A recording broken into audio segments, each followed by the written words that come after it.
एक दिन मैं नहा रहा था। मेरी बहन भी उसी वक्त बाथरूम में आई और पर्दा न हटाने के लिए कहा। वो मुझसे बोली कि उसकी दोस्त को टॉयलेट यूज करना है और मैं पर्दा न हटाऊं। मैंने उससे कहा ठीक है।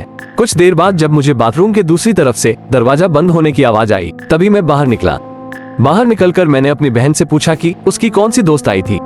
मेरी बहन ने मुझे सीधा जवाब दिया, कोई भी तो नहीं। तभी मुझे पसीने आ गए। 2 महीने बाद मैं अपने माता पिता के साथ सो रहा था क्योंकि मुझे अकेले में डर लगता था।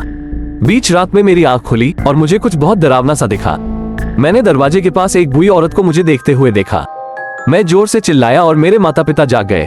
उन्हें बताने के लिए मैंने अपनी उंगली उस औरत की तरफ कर रखी थी।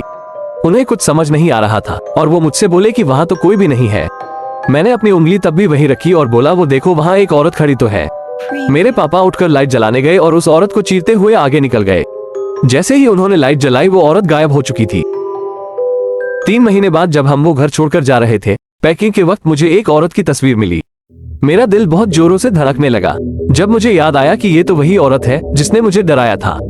मैंने अपने पापा को फोटो दिखाकर पूछा कि ये औरत कौन है। उन्होंने मुझे बताया कि वो मेरी दादी है। उन्होंने बताया कि वो काफी सालों पहले ही मर चुकी हैं।